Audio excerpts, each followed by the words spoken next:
바로 느고가 요시야의 아들 엘리야김을 그의 아버지 요시야를 대신하여 왕으로 삼고 그의 이름을 고쳐 여호야김이라 하고, 여호아하스는 애굽으로 잡아갔더니 그가 거기서 죽으니라. 새벽을 깨우는 거룩한 기도자 여러분, 진리의 말씀 앞에 어두운 현실을 헤쳐갈 하나님의 희망, 하나님의 열심이 무엇인지를 기억하고 그 앞에 엎드려 기도하는 시간이 복되기를 바랍니다. 오늘 우리가 읽어갈 하나님의 말씀은 열왕기하 23장 31절에서 24장 7절입니다. 요시야의 마지막 믿음의 부흥운동과 신앙개혁의 위대한 역사는 이 므낫세로 이어졌던 이 죄악의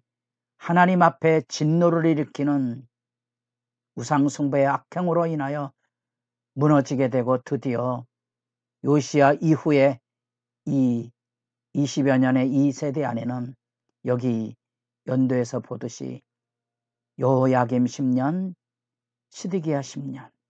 이 여호아스와 여호야김은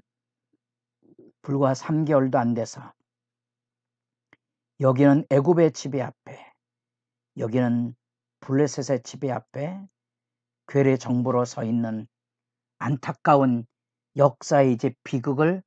우리가 읽어가게 됩니다. 일제 조선의 마지막 슬픈 고종과 순종의 역사를 우리가 지켜본다면, 어제도 말씀드렸다시피 순종이 가지고 오는 행적을 국민은 아는 바 없습니다. 그저 일제에 끌려다녔던 존재로 등극을 한 지 3년 만에 한일 합방이 이루어지게 되고, 결국은 그는 조선의 왕으로 격화가 되어서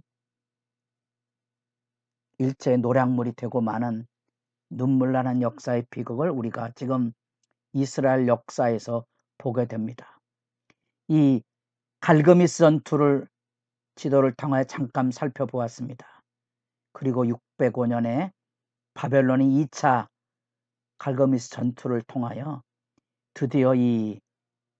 이스라엘 지역 안에도 바벨론의 세력 영역관에 들어가게 됩니다. 드디어 포로로 끌려가는 역사의 비극에 다니엘 597년에 2차, 나라가 망한 586년에 이제 나머지 빈민들, 특별 장인계층을 끌고 갔다면 이스라엘 백성 모두의 빈민들까지 다 포로로 끌려가는 비참한 역사의 몰락 앞에 요시야의 죽은 이후에 아하스 왕이 세워지고, 그 다음에 애굽이 이 아하스 왕을 끌고 가서 애굽에서 죽음에 이르도록 그렇게 처참한 역사의 비극에 여호야김을 엘리야김이라는 이름을 바꿔서 남유다를 다스리게 하고, 그리고 애굽의 세력관 안에 두려고 그렇게 세웠던 역사의 비극 장면을 우리가 지금 읽어보게 됩니다. 편의상 이 요시야의 네 아들이 성경에 거명이 되는데, 편의상 첫째 아들 요하나는 역사의 기록에 나타나지 않아서 일찍 죽은 것으로 판단한다면, 이 여호아하스가 이제 둘째고 여호야김이 첫째인데, 여호아하스를 먼저 세우고 여호야김이 세워지는 이 장면을 여러분들이 주목해 본다면, 이 백성들을 중심으로 해서 이 여호아하스가 먼저 왕위가 세워진 것은 아마도 이런 정서가 반영이 되지 않았을까 하고 추정을 해봅니다. 이 여호아하스는 사람을 삼키는 법을 배운 젊은 사자라는 표현으로 에스겔 19장에 등장하게 되고, 바벨론과의 전쟁에서 패배했던 이 애굽 왕 느고는 퇴각을 하면서 남유다에게 전쟁 배상금으로 벌금을 내게 하고 바로 여호아스를 끌고 가서 애굽에서 죽음에 이르게 합니다. 이 이스라엘 백성들의 은금에 대한 그런 벌금들은 여기 보면 은 100달란트와 금 1달란트를 조공이 아닌 벌금으로 냈다는 말은 징벌에 대한 개념이 그곳에 담겨져 있는 거고요. 아수르가 이스라엘 백성들에게 조공을 바치게 했던 그 조공에 비하면 불과 히스기야 시대 때 불과 대비해도 3분의 1에 미치지 못하는 벌금으로 보여지면 이제 그만큼 이 이스라엘의 현실이 경제적인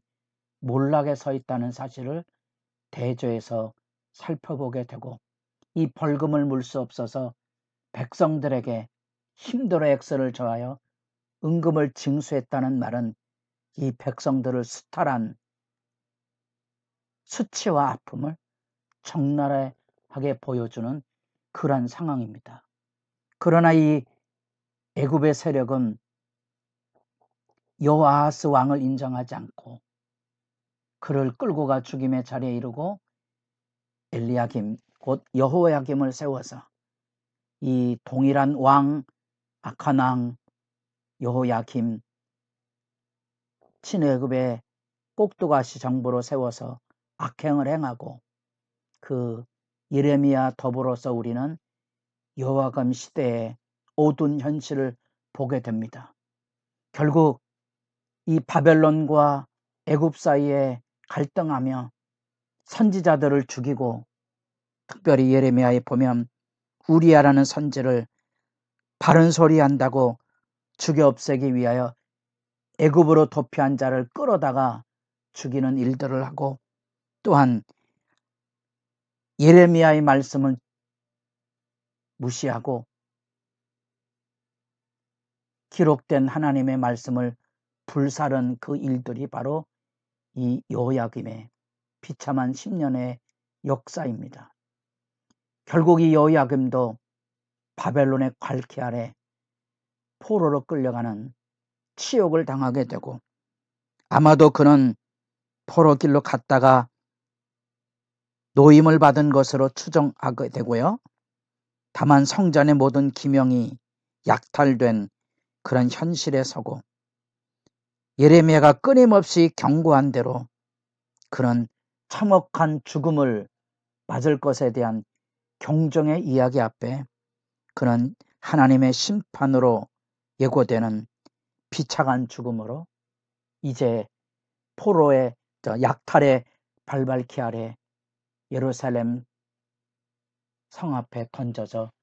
비참한 죽음을 죽었던 것으로 그렇게 역사의 추적을 살펴보게 됩니다. 그 역사의 죄악에 대한 얘기를 하며 24장 3절 하반절, 이는 므낫세에 지은 모든 죄 때문이며 또 그가 무지한 자의 피를 흘려 그의 피가 예루살렘에 가득하게 하였음이라. 여호와께서 사하기를 즐겨하지 아니하시니라. 그 악의 물결이 백성들 속에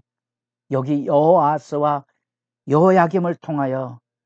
여전히 번물처럼 흘러넘쳐 끝내 하나님의 심판 앞에 두 왕은 비참한 죽음을 맞이해야만 되는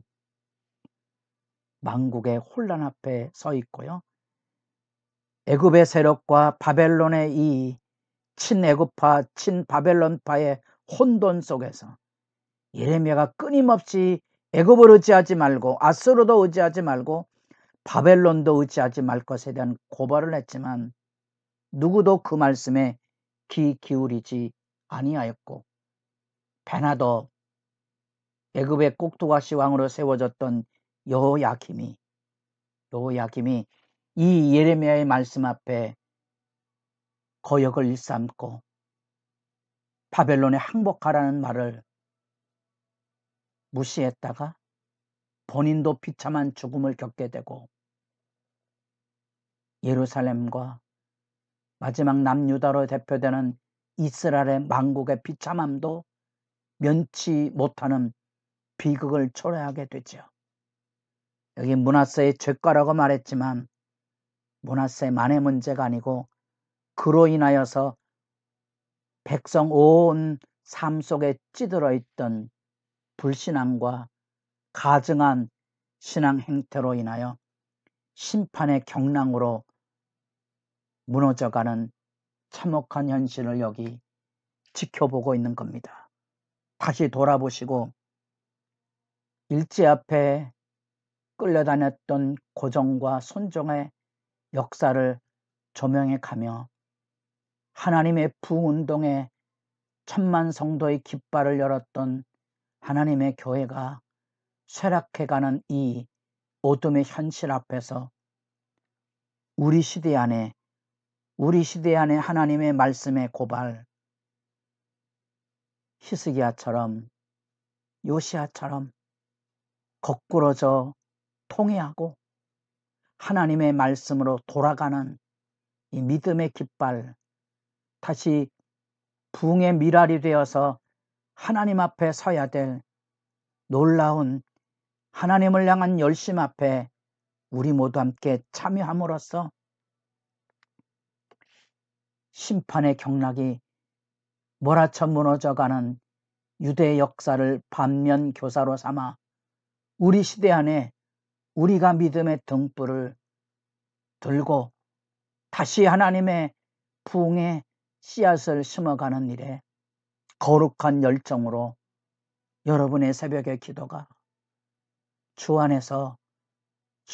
힘있고 복되기를 간절하게 간구합니다.